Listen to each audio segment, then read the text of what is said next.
Snowfall.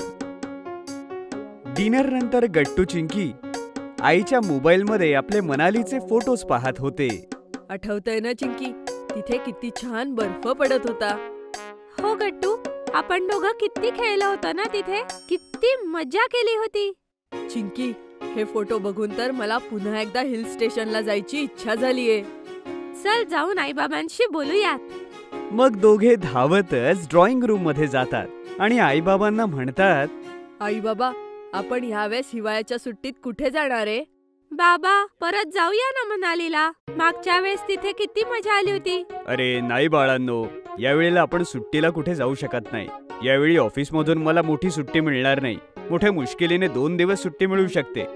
हो मुलांनो, ह्यावेळेस सुट्टीमध्ये आपण घरीच राहणार आहोत. आई बाबांचं बोलणं ऐकून गट्टू चिंकीचा चेहरा एकदम उतरतो. चिंकी, परत एकदा जाऊन आईबाबांशी बोलूया की आपल्याला फिरायला घेऊन जा म्हणून. नाही गट्टू, काहीच फायदा नाही.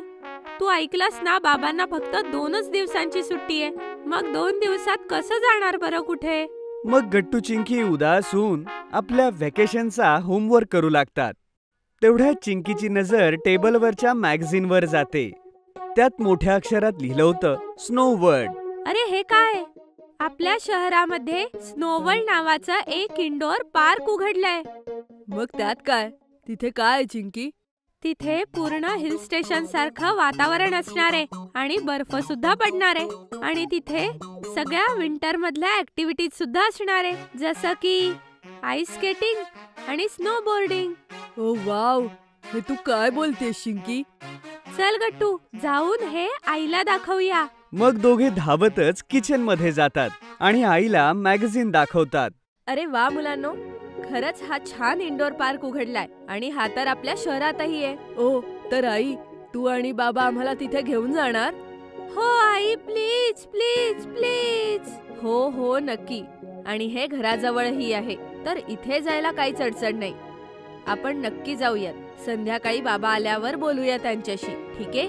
ये युपी. संध्याकाळी बाबा घरी आल्यावर गट्टू चिंकी आणि आई बाबांना स्नो वर्ल्ड जाण्यासाठी मनवतात आणि दुसऱ्या दिवशी सगळं कुटुंब तयार होऊन स्नो वर्ल्डला जाण्यासाठी निघतं. गट्टू चिंकी आईबाबांसोबत स्नो वर्ल्डच्या गेटवर उभे होते. बाबा तिकीट्स घ्यायला गेले होते. वाव, हा तर किती मोठा आहे. हो, हा जर बाहेरून इतका मोठा असेल तर आतून केवढा मोठा असेल. आई आई, मी आईस स्केटिंग सुद्धा करणार आहे. हो आई, मी पण. हो हो, का नाही मुलांनो, नक्की. तुम्ही दोघे खूप एन्जॉय करा, म्हणूनच तर आपण इथे आलोय. चला, मी तिकीट घेऊन आलोय. चला आतमध्ये. आणि हे घ्या सगळ्यांसाठी वॉर्म जॅकेट्स आणि हँड ग्लोव्स. हे घालूनच आत जायचं आहे. सगळेजण आतमध्ये जातात. आतलं वातावरण बघून गट्टू चिंकी सोबतच आई बाबा सुद्धा ते बघून आश्चर्यचकित होतात. प्रत्येक कोपरा स्नोने झाकलेला होता आणि टेम्परेचरही असं होतं की जसं कुठलं तरी हिल स्टेशनचं असतं. सतत हलका हलका स्नोफॉल होत होता. लोक वेगवेगळ्या स्नो ऍक्टिव्हिटीज एन्जॉय करत होते. ओहो, हे तर असं वाटतंय की आपण परत एकदा मनालीला आलोय. आणि हा बर्फ पण किती मस्त पडतोय ना. चुकतोयस तू. आपण मनालीला नाही आलोय. मनालीला पांडा नव्हता, पण इथे बघ, तिथे एक पांडा सुद्धा आहे. चिंकी एका दूरवर बसलेल्या बेंचवरच्या पांडाच्या सॉफ्ट टॉयज कडे इशारा करते, जो अगदी खऱ्या पांडासारखा दिसत होता. आई, माझा त्या पांडा सोबत फोटो घे ना.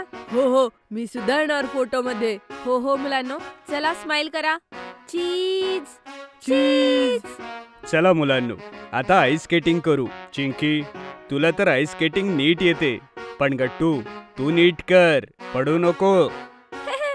बघितलं गट्टू, बाबांच्या लक्षात आहे की मनालीला स्केटिंग करताना तू किती वेळेस पडला होता. अगं, पण मी आज नाही पडणार चिंकी, पक्का. ठीक आहे गट्टू, ऑल द बेस्ट. मग गट्टू चिंकी आणि बाबा सोबत आईस स्केटिंग करतात आणि आई त्यांचा व्हिडिओ बनवते. ये, किती मजा येते. सावकाश मुलांनो, सावकाश. असंच गट्टू चिंकी आणि आईबाबा मिळून भरपूर असे गेम्स खेळतात. मुलांनो, तुम्हाला भूक नाही ना लागली अजून? एवढी मस्ती केलीये. होय, आज मलाही खूप भूक लागलीये. चला मग आपल्या इग्लू मध्ये जाऊया एका मस्त जेवणासाठी. इग्लू तर बर्फाच्या घराला म्हणतात ना आई? हो गट्टू. वाव, आपण बर्फाच्या घरात जेवण करणार? किती मजा येईल. चल चिंकी, लवकर जाऊया आपण. सगळे एका छोट्या क्यूटशा इग्लू मध्ये जाऊन बसतात. या, इथे तर किती थंडी आई.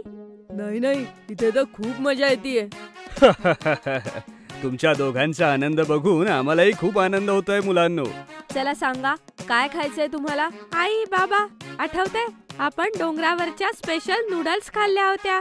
अरे हो, गरम गरम व्हेजिटेबल नूडल्स खाल्ले होते. मग तेच मागवूया ना बाबा. ठीक आहे चिंकी. आणि तू काय खाणार गट्टू? ओ, मी आईस्क्रीम खाणार आहे बाबा. काय? नाही, अजिबात आईस्क्रीम मिळणार नाही. एवढ्या थंडीत कोणी आईस्क्रीम खातं? मी तर मज्जा करत होत आई. मी तर खाणार चीज केक. ठीक आहे, डन. थांबा, मी आता ऑर्डर करतो. मग बाबा इग्लू मध्ये लागलेली एक बेल वाजवतात आणि ऑर्डर घ्यायला एक लेडी येते. थोड्या वेळात जेवणही येतं. हे जेवण तर खूप मस्त आहे. हो, एकदम मनालीच्या नूडल्स सारखं. नाही, त्यापेक्षा मस्त आहे. आरामात खा मुलांनो, तुमचं जेवण एन्जॉय करा. जेवण झाल्यानंतर घरी जाण्यासाठी सगळेजण एक्झिटच्या दिशेला येतात आणि तिथे खूप सारं स्नो वर्ल्ड स्टेशनरीचं सामान ठेवलं होतं. बाबा, मला स्नोफॉलची पेन्सिल घेऊन द्या. मी बंटीला गिफ्ट देईन. आणि बाबा, मला स्नो वर्ल्डची डायरी हवी आहे. मी गुड्डीला देईन. ठीक आहे मुलांनो, जा लवकर आणि पटकन सिलेक्ट करा. मग गट्टू चिंकी धावत जातात आणि आपले लाडके गिफ्ट्स पसंत करतात. थँक्यू बाबा. आता तरी खुश ना दोघं? गट्टू चिंकी एकमेकांकडे पाहतात आणि म्हणतात, खूप खुश आई. अशा प्रकारे त्यांची स्नो वर्ल्डची व्हिजिट आनंदाने संपते. ताजमहाल ट्रिप. एकट्यामध्ये टीव्ही बघण्यात काही मजा येत नाही, त्याहून दुप्पट मजा मित्रांबरोबर टीव्ही बघण्यात आहे. कारण की टीव्ही बघता बघता खूप साऱ्या गप्पा आणि मस्ती पण होत असते. गट्टू चिंकी त्यांच्या मित्रांसोबत घरी बसून टीव्ही पाहत होते. चला मित्रांनो, आम्ही तुम्हाला घेऊन जातोय इंडियन मॉन्युमेंट्सच्या दुनियेमध्ये, जिथे ताजमहल, कुतुब मिनार, चारमिनार जसे अद्भुत मॉन्युमेंट जवळून पाहूया आणि त्यांच्याविषयी भरपूर रोचक गोष्टी देखील ऐकूया. तर रहा आमच्या सोबत तुमच्या आवडत्या चॅनलवर, आई इंडियावर. सगळी मुलं टीव्ही समोर डोळे, कान आणि ध्यान देऊन बसले होते आणि कार्यक्रम बस आता सुरूच होणार होता. आणि तेवढ्यात अचानक टीव्हीचा स्क्रीन ब्लॅक झाला. अरे यार, या लाईटांना पण आत्ताच जायचं होतं. अगं नाही तर काय, एवढा चांगला प्रोग्राम सुरू होता. घरी बसल्या बसल्या आपल्याला ताजमहल बघण्याची संधी मिळत होती. या लाईटने ना सगळी वाट लावली. अशा प्रकारे सगळी मुलं नाराज होऊन गप्पा मारू लागली. तेवढ्यात मम्मी आली.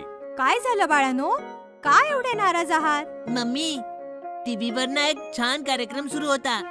इंडियन मॉन्युमेंट्स दाखवणार होते. प्रोग्राम सुरू पण नाही झाला आणि लाईट गेली ग.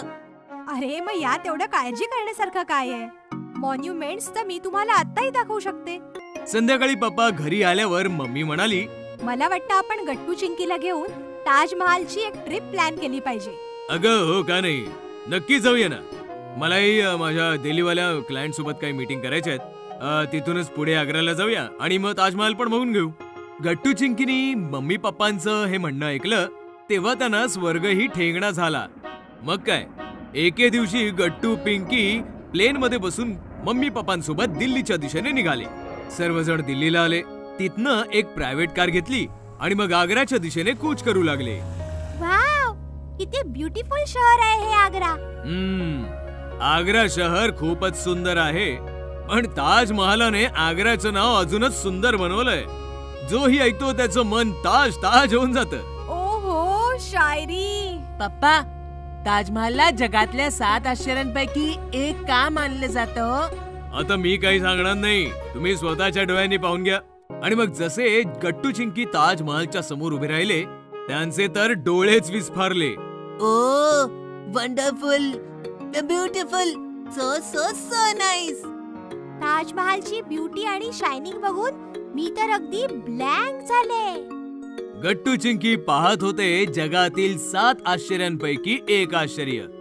यमुना नदीच्या किनाऱ्यावर हिरव्यागार आणि संपन्न जागेवर उभा 4 सुंदर मिनारांमध्ये कैद संगमरवराचा अनोखा तुकडा ताजमहाल.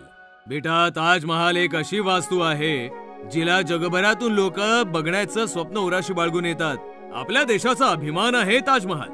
मग मम्मी पप्पांनी एक गाईड हायर केला आणि गाईडच्या सोबतच गट्टू चिंकी देखील ताजमहालातील एक एक गोष्ट, एक एक अदा अगदी बारकाईने पाहू लागले. ताजमहाल शहाजहान नावाच्या एका शासकाने त्याची पत्नी मुमताज हिच्या आठवणीत बनवला होता. मुमताज देवाघरी गेली तेव्हा शहाजहानला खूप दुःख झालं.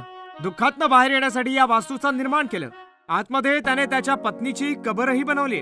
जेव्हा जेव्हा शहाजहान ताजमहालला बघायचा तेव्हा त्याला असं वाटायचं की मुमताज तिकडे आहे. अशा प्रकारे गाईड ताजमहालचा कोनान कोपरा आणि त्याची माहिती देखील सांगत चालला होता. आता नीट बघितलं ना तर ताजमहाल हिंदुस्थानी, इस्लामिक आणि पारशी कलेचा एक अनोखा संगम आहे. कारागिरांनी त्यांच्या कारिगिरीचं एक अनोखं आणि खूप छान प्रदर्शन केलंय. प्रत्येक भिंत, प्रत्येक कोना आणि संगमरवरावर छापलेली प्रत्येक नक्षी फारच युनिक आहे. गट्टू चिंकी, ताजमहालासाठी जो संगमरवर आणला गेला तो आपल्या राजस्थान राज्यातील मकरानामधनं आहे. तिथला संगमरवर दगड नाही, हिरा आहे आणि त्याच हिऱ्यापैकी एक अनोखी चमक मिळाली आहे ताजमहाल. गट्टू चिंकी तर पहिल्यांदाच ताजमहाल पाहत होते. जसे ते आतमध्ये ताजमहालात आले, आतील ब्युटी आणि थंडाव्याने त्यांचं मन मोहून गेलं. गरम किती होतंय पण तरीही किती थंड वाटते इथे. हो, एसीची काही गरजच नाहीये इकडे तर. खरोखरच मानावं लागेल त्या जमान्याच्या कारागिरांना आणि त्यांच्या दृष्टिकोनाला. मग पप्पा मम्मींसोबत गट्टू चिंकीने राणी मुमताज आणि त्याच्यासोबतच शहाजहानची कबर म्हणजे मुख्य स्मारक पाहिलं. राणी मुमताज गेल्यानंतर जेव्हा शहाजहान वारले तेव्हा त्यांची कबर देखील मुमताजच्या जवळच बांधली गेली, जेणेकरून दोघांच्या आठवणी एकत्र राहू शकतील. अशा प्रकारे गट्टू चिंकीने अख्खा ताजमहाल फिरून पाहिला. त्यानंतर यमुना नदीच्या किनारी येऊन त्याने नदीच्या पाण्यामध्ये ताजमहालाच्या अप्रतिम प्रतिबिंबाला पाहिलं. जागोजागी बरंचसं फोटो सेशन केलं आणि 5 वाजता कारमध्ये बसून सर्वजण हॉटेलच्या दिशेने प्रयाण करू लागले.